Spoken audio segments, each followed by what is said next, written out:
심리학에서 흔히 말하는 것이 있는데요. 오늘의 나는 어제의 내가 있었기 때문에 오늘의 나가 있던 것이다. 오늘의 나는 어제의 내가 결정하는 것이다. 또 오늘의 나는 미래의 나를 결정하기도 한다. 과거에 내가 어떤 모습으로 살았는가 하는 것이 오늘의 나를 결정하는 것은 당연한 것이죠. 미래의 나 역시 오늘의 내가 어떻게 사는가 하는 것이 미래의 나를 결정하게 될 겁니다.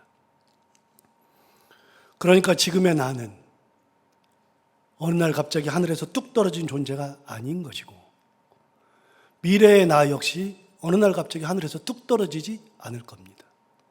반드시 오늘의 내가 있는 것은 과거에 내가 있었기 때문에 내가 어떻게 살았느냐에 따라서 지금의 내가 있는 것이고, 미래의 나도 지금 내가 어떻게 사느냐에 따라서 미래의 내가 결정될 겁니다. 과거에 잘 살았어야 지금의 내가 잘 살 겁니다. 지금 내가 잘 살아야 미래의 내가 건강한 내가 될 겁니다. 이것은 어느 것에 갖다 붙여도 다 맞는 얘기입니다.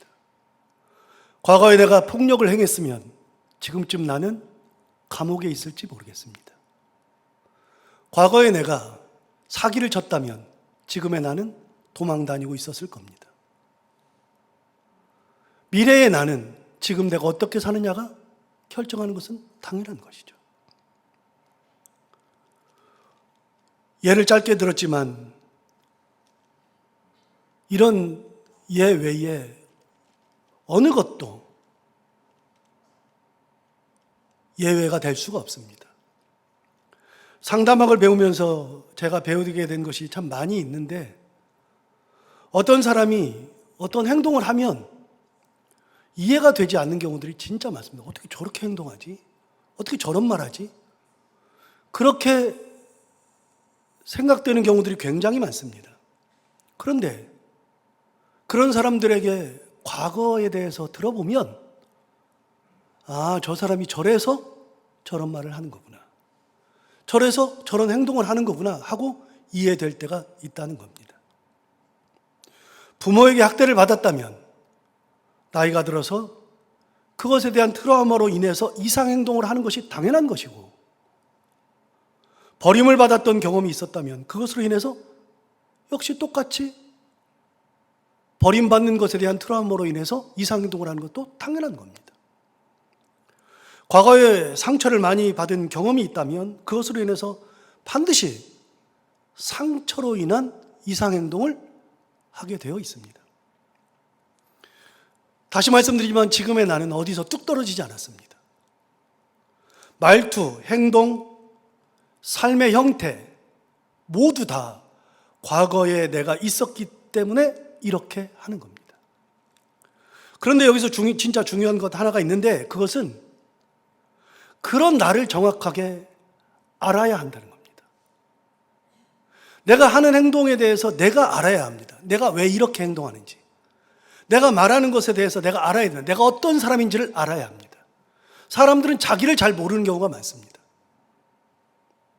정확히 자기를 잘 알아야 합니다. 내가 어떻게 살았는지, 내가 지금 무슨 행동을 하고 있고 무슨 생각을 하고 있는지를 알아야 합니다.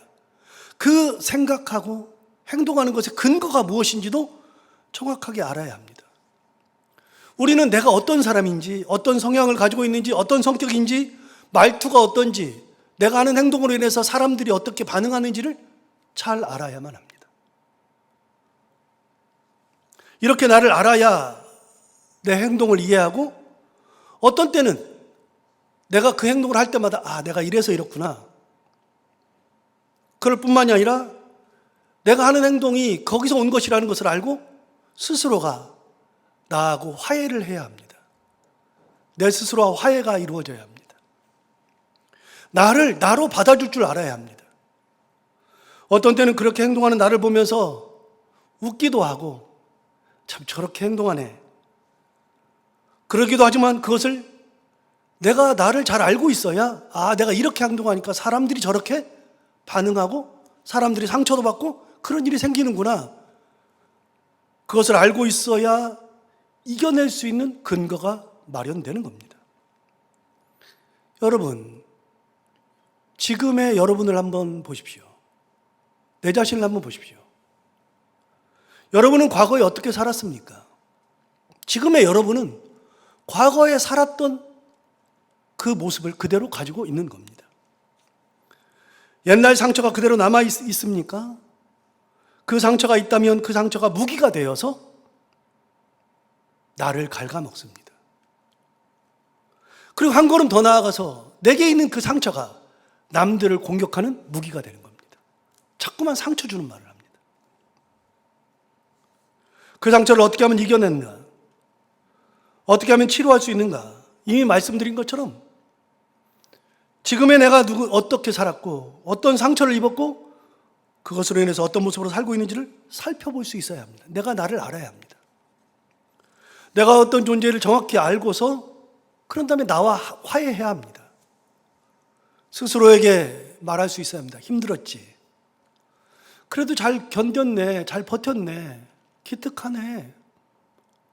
그런 상황에서 이렇게 멋지게 됐네. 여러분, 자기 자신과 화해하고 자기 자신을 칭찬도 할 줄 알아야 합니다. 이만큼 사는 것만 해도 대단하네. 너 참 대단하다. 스스로와 화해해야 합니다. 잘 받아줘야 합니다. 반대로 아직 그런 상처를 가지고 있다면 참 많이 힘들었네. 아직 그것이 너를 힘들게 하지. 그것 때문에 힘들지. 괴롭지. 그러니까 네가 그런 말을 하지. 그러니까 네가 한 말 때문에 상대방이 상처를 입지. 너 많이 힘들었었지.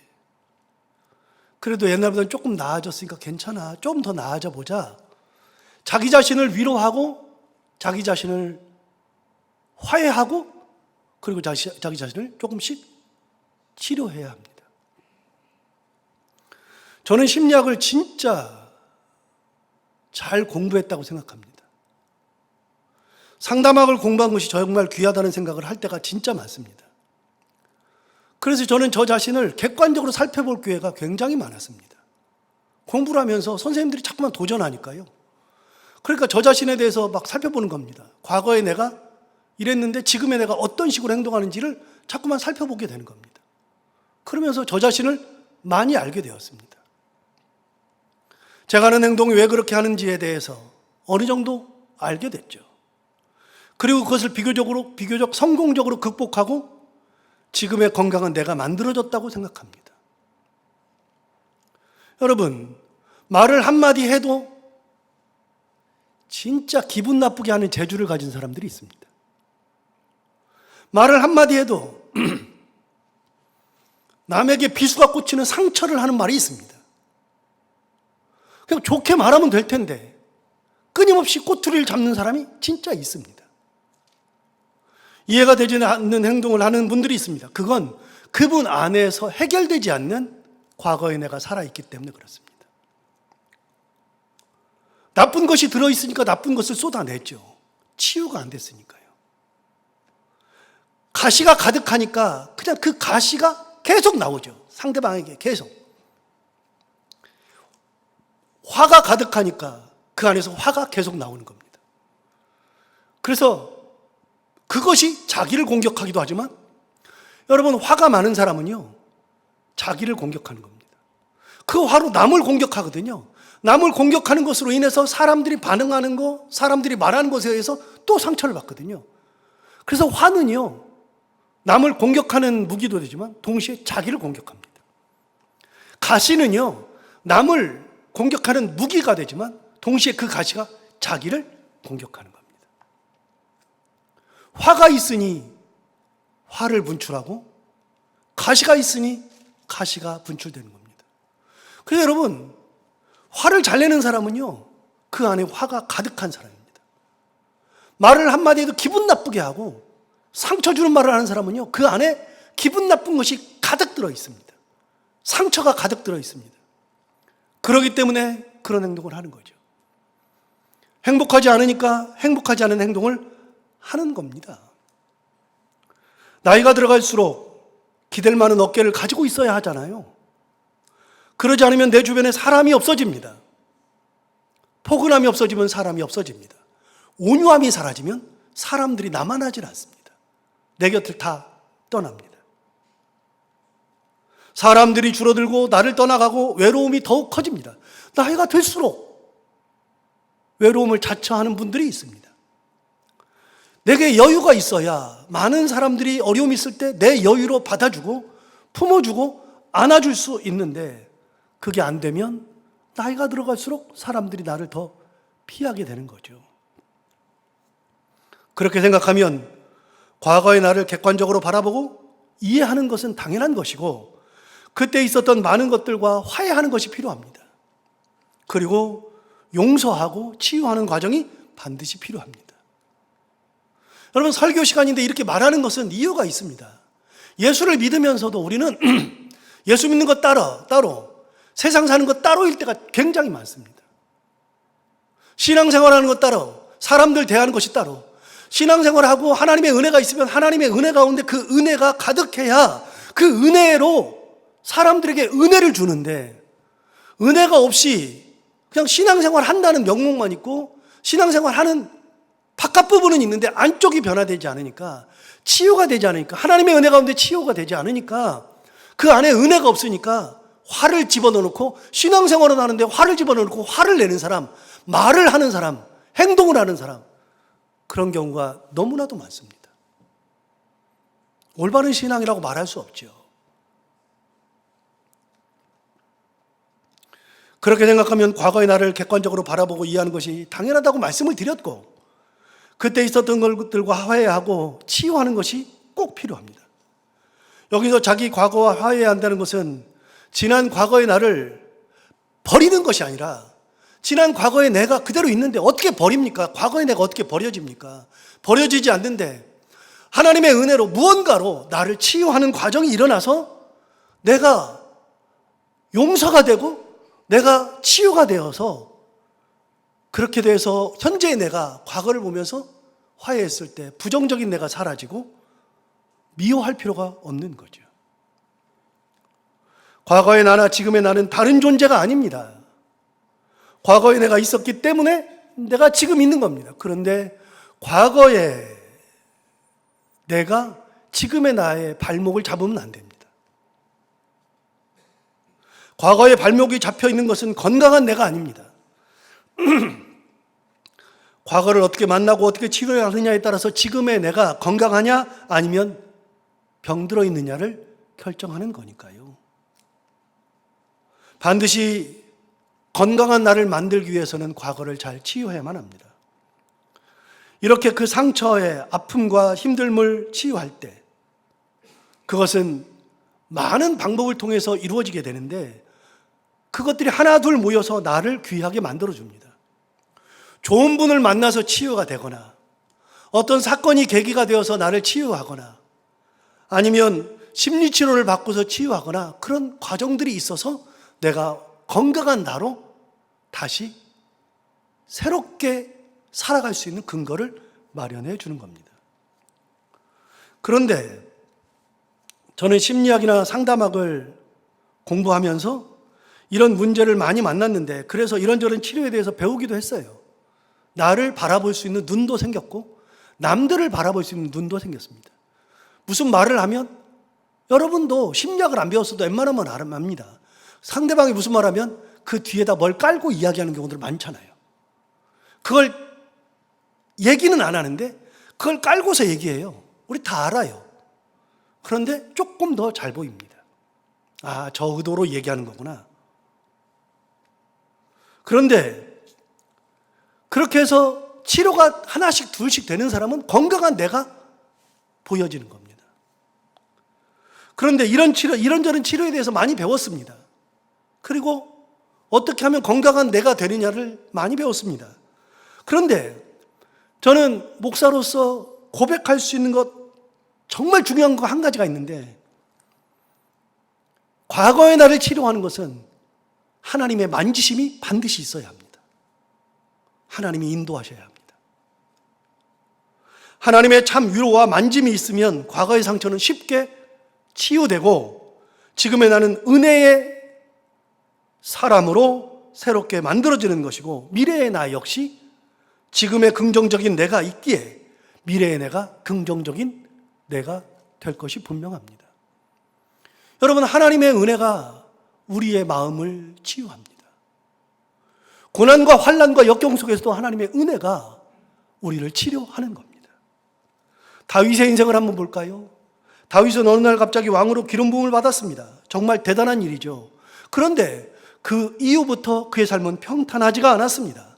억울하게 도망가면서 10수년을 광야로 다녀야만 했었습니다. 내가 무슨 잘못이 있다고요? 너무나도 억울하죠. 그렇게 도망을 다니다 보니까 그의 소문이 나기 시작했습니다. 다윗이 도망 다닐 때 사울이 군사들을 이끌고서 약 3,000명이나 되는 군사를 이끌고서 다윗 한 명 잡겠다고 광야를 이잡듯이 뒤졌습니다. 얼마든지 잡혀 죽을 위험이 도사리고 있는 광야에서 다윗은 그 위험을 하나 둘 넘어가기 시작했습니다. 그리고 환난과 역경을 극복하기 시작하자 그 소문이 유대 전역에 다 퍼졌습니다. 그랬더니 그 소문을 듣고 많은 사람들이 모였습니다. 다윗 주변에 사람들이 많이 모였는데 그 사람들이 누구인지에 대해서 사무엘상 22장에서 정확하게 얘기를 줍니다. 22장 1절과 2절에는 다윗 가운데 모인 사람들이 나옵니다. 여러분 보십시오. 누가 모였나 볼까요? 그러므로 다윗이 그곳을 떠나 아둘람 굴로 도망하매 그의 형제와 아버지의 온 집이 듣고 그리로 내려가서 그에게 이르렀다. 여러분, 누가 모였느냐? 그의 형제가 모였습니다. 그의 아버지의 온 집이 모였습니다. 무슨 말입니까? 다윗이 거기 도망가고 있으니까 사울이 맨날 와가지고 그 형제를 핍박합니다. 어딨어? 잡아와. 그의 아버지의 온 집, 큰아빠, 작은아빠, 그 집안 식구들을 다 못 살게 굽니다. 너무나도 괴롭죠. 힘들죠. 그러니까 고난당하는 사람, 역경당하는 사람, 억울한 사람들이 다윗의 형제와 그의 아버지의 온 집이 다 다윗에게 몰려들었습니다. 두 번째, 2절에 보면 이렇게 말합니다.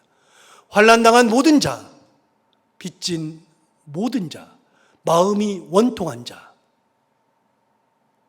환난당한 모든 자, 빚진 모든 자, 마음이 원통한 자가 다 그에게로 모였고 그는 그들의 우두머리가 되었는데 그와 함께 한 자가 400명 가량이었더라. 400명 정도가 모였는데 그 모인 사람들이 다 누구냐? 환난당한 자, 빚진 자, 마음이 원통한 자들이 모였습니다.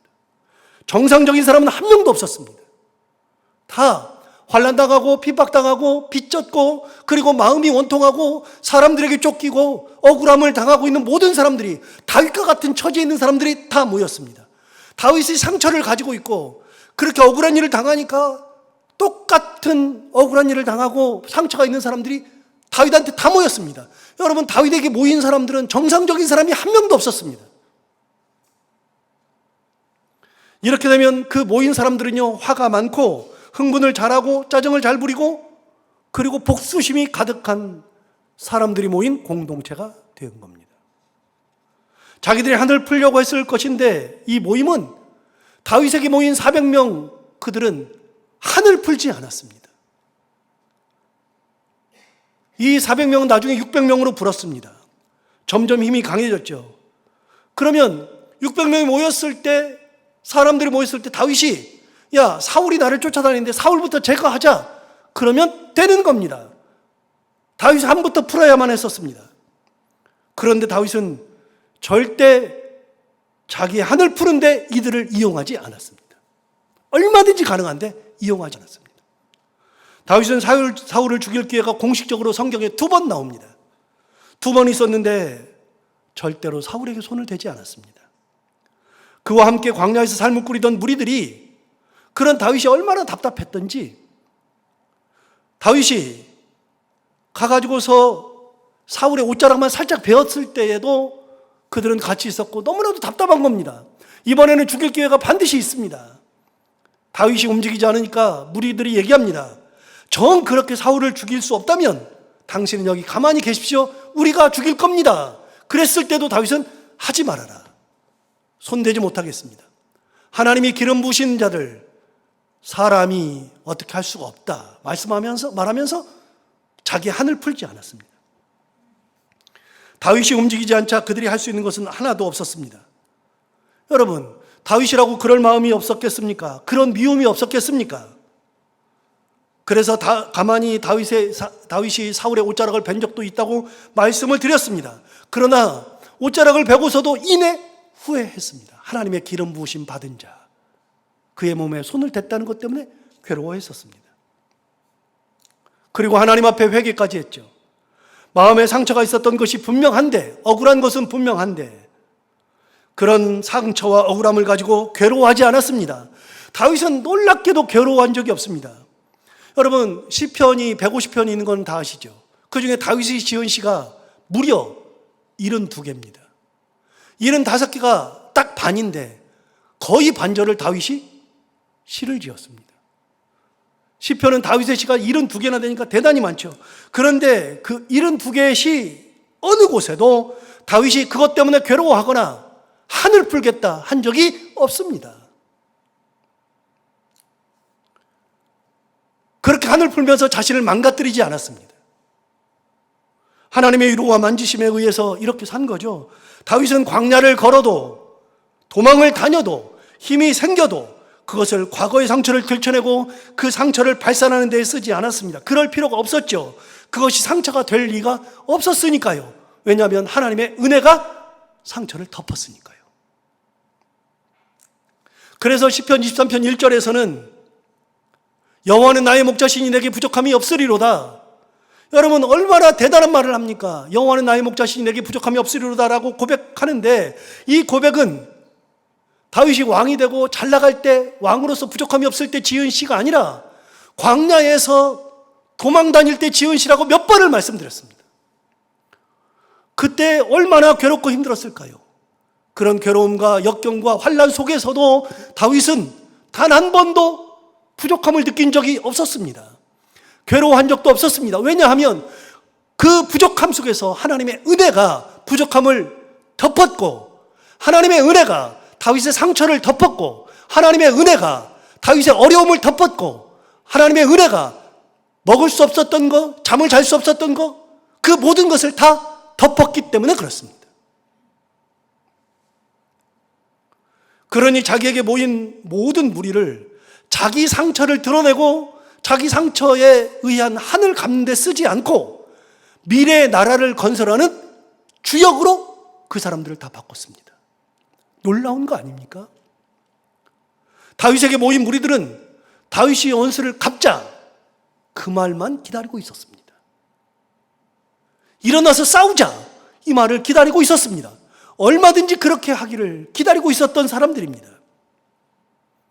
그런데 다윗은 그 상처 많은 사람들, 얼마든지 폭발성이 있어서 불만 붙이면 훨훨 타오를 수 있는 그 사람들에게 그런 불을 붙인 적이 없습니다. 오히려 그들을 하나님의 일꾼으로 바꿨습니다. 나중에 다윗의 왕국을 만들었을 때 함께 다녔던 400명, 600명이 다윗 왕국의 용사들이 되었습니다. 건실한 일꾼들이 되었죠.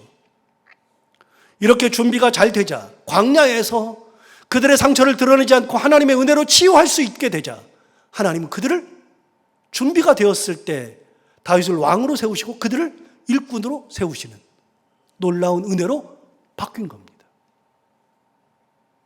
여러분, 사람이 살면서 어떻게 상처가 없습니까? 한 가지 더요. 하나님께서 그 상처를 만져주시고 위로해 주시면 그 상처가 사라집니까? 다시요. 과거에 내게 있었던 모든 것들은 치료한다 그래 해서 사라지는 것이 아닙니다. 치유하는 것이지. 부둥켜 안고 사는 것이지. 과거의 나는 없어지는 내가 아니라 하나님의 은혜 가운데 치유하는 나로서 현재를 가지고 있는 거죠. 여러분, 과거의 상처 없는 사람이 어디 있습니까? 여러분은 상처가 없습니까? 정말로 그렇게 아무 상처 없이 건강합니까? 그 상처가 사라지지도 않았습니다. 상처가 없어지는 거, 치유되는 것도 쉽지가 않습니다. 상처는 계속 가지고 있는 경우가 대부분이고 사라지지 않지만 그럼에도 불구하고 하나님의 은혜로 그 은혜로 상처를 덮고 치유하고 극복하는 거죠. 이게 건강한 그리스도인입니다. 건강한 그리스도인은요, 신앙생활만 잘하고 주일 예배 잘 드리고 헌금 잘하고 이게 건강한 게 아니라요, 하나님의 은혜를 누릴 줄 아는 사람이 건강한 거예요. 그게 신앙생활 잘하는 거예요. 건강한 그리스도인들은 직분을 받는 게 아니라요, 그것도 중요한 거지만 또 건강한 그리스도인들은 오랜 동안 신앙생활하는 사람들이 아니라 하루를 예수를 믿었어도 하나님의 은혜 가운데 내가 치유되고 은혜로 내 삶을 바꾸는, 그래서 하나님의 은혜를 누리고 사는 사람들이 건강한 그리스도인들입니다. 그렇게 살아야 합니다. 신앙생활은요, 여러분 교회 생활은 우리가 잘합니다. 교회 생활 무진장 잘합니다. 교회 생활 하면서 주일 예배 드리고 찬양도 하고 헌금도 하고, 여러분 이거는 교회 생활도 되고 신앙 생활도 됩니다만 그건 교회 생활로 범주에 들어간다고 치고, 진짜 건강한 그리스도인들의 신앙 생활은요, 그것을 넘어서서 내가 온전한 하나님의 인격체로 바뀌고 하나님의 은혜의 삶으로 바뀌고 그 은혜로 내가 모든 사람들을 예수 그리스도와 같이 품을 줄 알고 예수 그리스도의 은혜로 대할 줄 알고, 이게 건강한 그리스도인, 참 그리스도인이 된다는 겁니다. 여러분, 다윗은 상처가 얼마나 많은지 모릅니다. 억울한 일이 정말로 많은 겁니다. 그러나 그 가운데에서도 하나님의 은혜로 광야를 다녔어도 그 광야에서 부족함이 없음을 누릴 수 있었고, 자기에게 모인 모든 사람들을 한 푸는 데 쓰지 않고 그들을 미래의 일꾼으로 변화시켰습니다. 이게 건강한 다윗이죠. 여러분, 사울이 왜 병들었습니까? 사울은 자기의 한을 풀려고 그랬습니다. 사울은 다윗을 죽임으로, 그 사람을 없앰으로 내 한을 풀고 내 뜻을 이루려고 했습니다. 병든 거죠. 사울이 하나님을 몰랐습니까? 사울도 하나님을 잘 압니다. 병들었습니다. 남들에게 손가락질하고 남을 죽이려고 하고 남을 없애려고 하고 진짜 병들었죠. 다윗은요, 완전히 반대죠. 어떻게 바뀌었습니까? 다윗은 남들을 없애고 남들을 해하고 남들에게 손가락질하는 대신에 하나님의 은혜를 볼 줄 알았고, 광야에서도 하나님의 은혜 가운데 부족함이 없음을 느낄 줄 알았고, 모인 모든 사람들에게 화를 줘서 불을 붙여서 화를 풀도록 하는 것이 아니라 그들이 하나님의 은혜 가운데 바뀌도록, 은혜를 누리도록, 그리고 미래의 온전한 일꾼으로 만들도록 그렇게 한 건강한 그리스도인이 되었습니다. 이게 다윗이죠.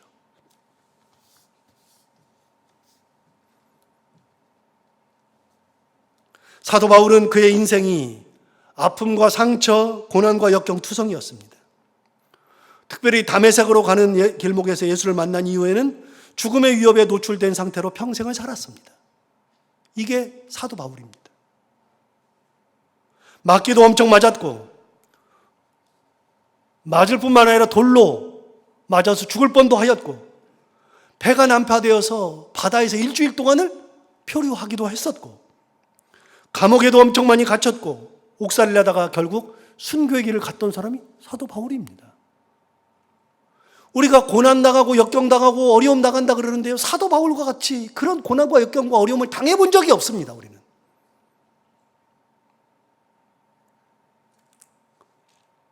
그런데 사도 바울을 볼 때마다 정말 놀라는 거는 어떤 상태가 되든 당황하거나 서두르거나 괴로운 적이 없었다는 겁니다. 여러분, 사도 바울에게서 그런 흔적을 찾아보십시오. 정말 놀라울 정도로 평온했습니다. 호들갑을 떨지 않고 불평불만을 하지 않으면서 그렇게 예수 그리스도의 길을 갔습니다.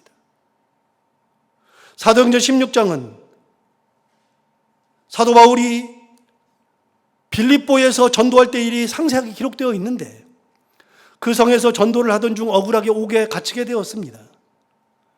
옷을 다 찢어버리고 심하게 때리고 그런 상태에서 옥에 갇혔을 때 찾고 이 발에다가 채우는 거를 딱 채우고 그러고서 한밤중이 되었습니다.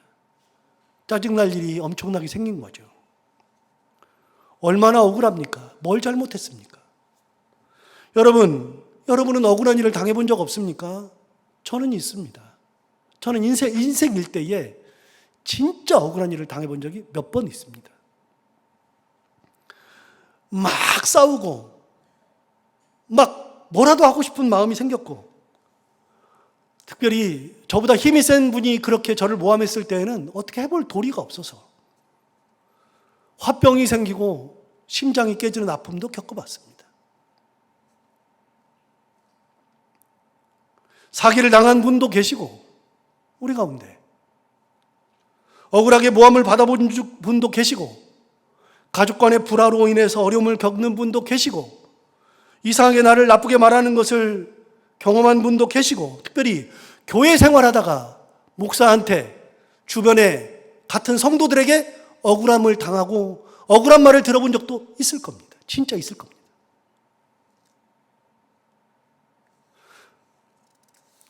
말씀드린 것처럼 저도 그런 경우를 당한 적이 있는데 너무나도 힘들었습니다. 그런데 여러분, 아무리 그래도 사도 바울에 비하면 아무것도 아닙니다.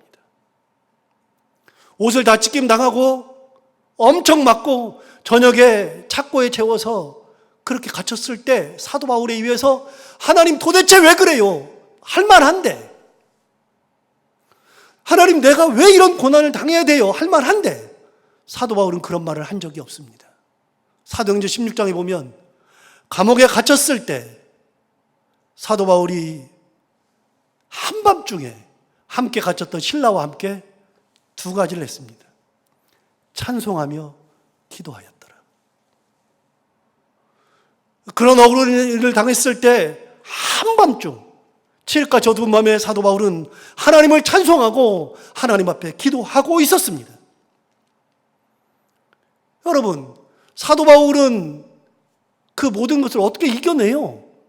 이겨내는 것은 간단합니다. 하나님을 바라보니까 이겨내는 겁니다. 하나님의 은혜가 있으니까 이겨내는 겁니다. 어떻게 거기서 찬송을 할까요? 찬송할 수 있습니다. 왜요? 하나님을 바라보니까요. 하나님의 은혜가 나를 주장하고 있으니까요. 불평불만을 한다 그래서 해결되는 것도 아니고 찬송한다고 해결되는 것도 아닌 것 같지만, 그러나 사도 바울은 그런 가운데서 마음이 불편하고 무너지는 것이 아니라 그런 가운데서 하나님을 바라보고 찬송과 기도하면서 마음이 평온했습니다.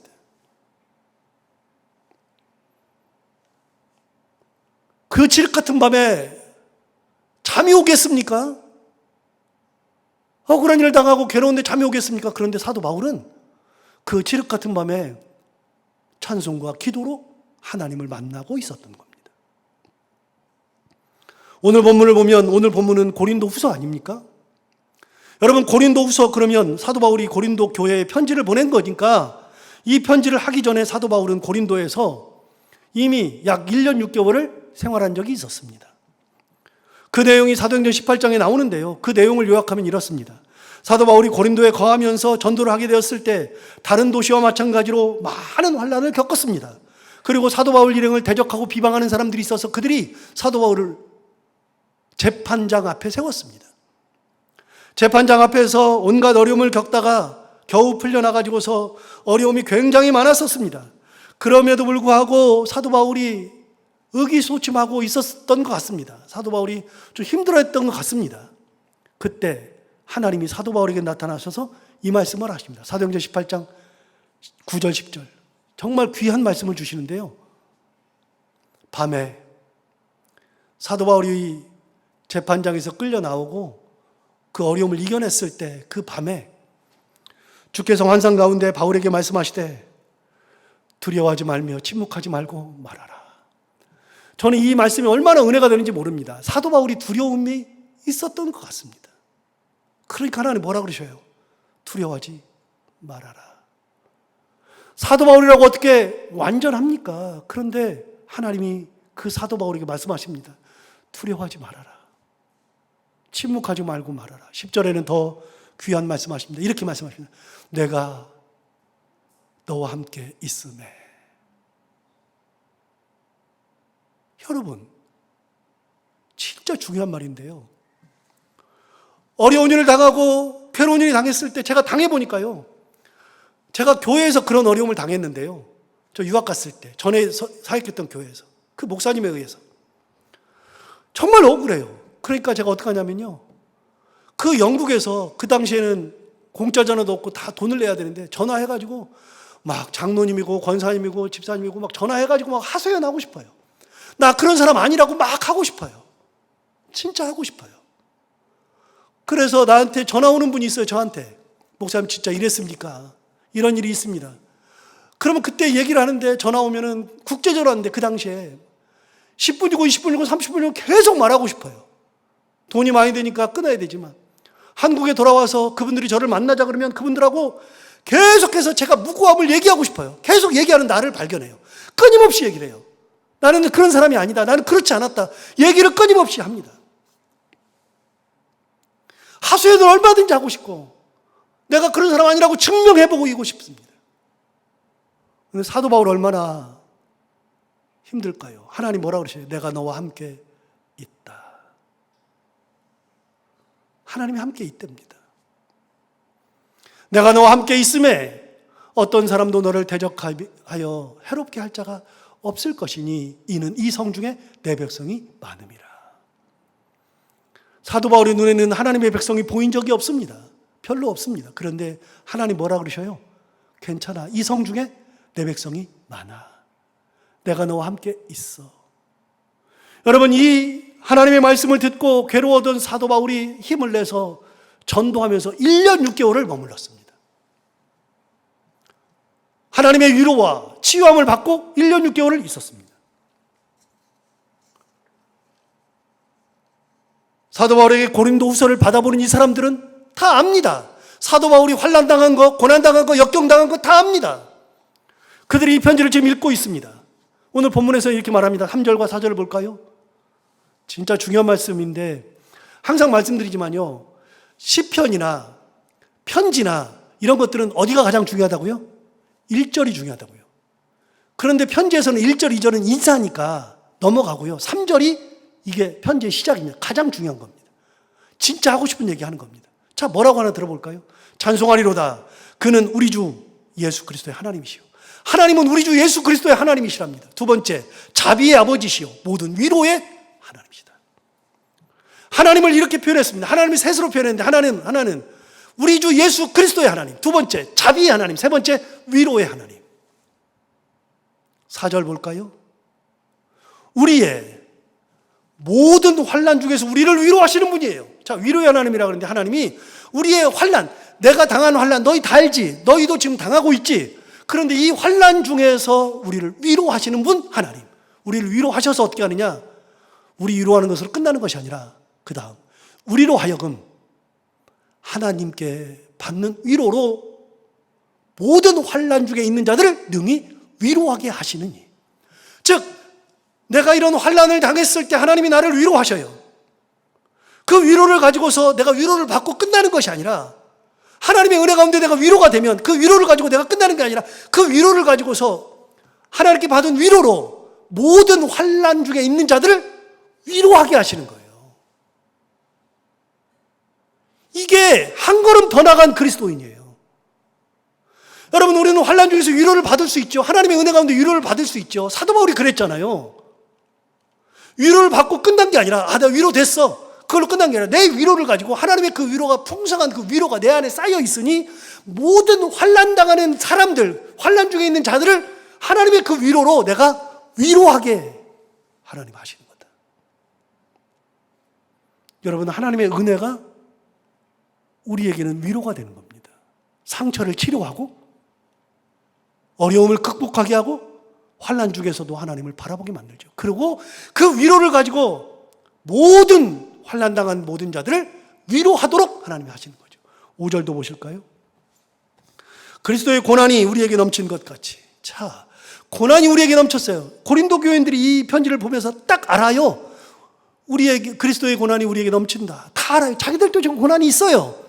사도 바울이 무슨 말 하는지를 알아요. 그런데 고난이 우리에게 넘치는 것뿐만이 아니라 여러분 고난만 있으면 어떻게 삽니까? 그런 것 같이 우리가 받는 위로도 그리스도로 말미암아 넘치는도다. 하나님은 우리를 그 고난 중에서도 고난만 있는 게 아니라 위로를 하셔서 은혜 가운데 넉넉히 이기게 하시는 넘치는 은혜를 허락해 주신다. 여러분 예수 그리스도의 은혜가 이겁니다. 예수 믿는 게 뭡니까? 여러분 예수 믿는 거는 교회 생활이 아니라 그랬잖아요. 예수 믿는 건 신앙생활이라 그랬잖아요. 예수님으로 인해서 내가 구원받은 존재가 되었으면 예수님으로 인해서 내가 바뀌고, 옛날에 나는 환난이 오면은 환난 때문에 힘들어하고 무너졌는데 예수의 은혜로 내가 예수를 믿었으니 예수님의 은혜로 환난을 이겨낼 줄 알고, 과거의 상처도 이겨낼 줄 알고, 주님의 은혜로 내가 든든히 설 뿐만이 아니라 그 은혜로 사람들을 세울 줄 아는 것이 참 그리스도인이라니까요. 이게 신앙생활이라니까요. 여러분 참으로 이루하시는 하나님의 은혜, 그리스도로 말미암는 위로, 그 위로 가운데 참 그리스도인으로 모습으로 살아가는 우리 모두가 다 되기를 바랍니다. 기도하겠습니다. 하나님 아버지 감사합니다. 오늘 귀한 말씀으로 우리를 깨워주셔서 감사합니다. 하나님 아버지, 우리가 신앙생활 한 지가 꽤 오래되었습니다. 우리가 이렇게 신앙생활 하면서 하나님을 참 하나님으로 만나게 하시고 예수 그리스도를 참 예수 그리스도로 만나서 예수 그리스도로 인해서 구원받은 존재인 것은 확실하고, 우리가 그 구원받은 은혜로 말미암아 하나님의 크신 은혜로 나의 상처를 치유하고 건강한 내가 되어서 그리스도를 세상 많은 사람들에게 보여주며 살아갈 수 있는 저희들 모두가 다 되게 하여 주옵소서. 예수님 이름으로 기도하옵나이다. 아멘.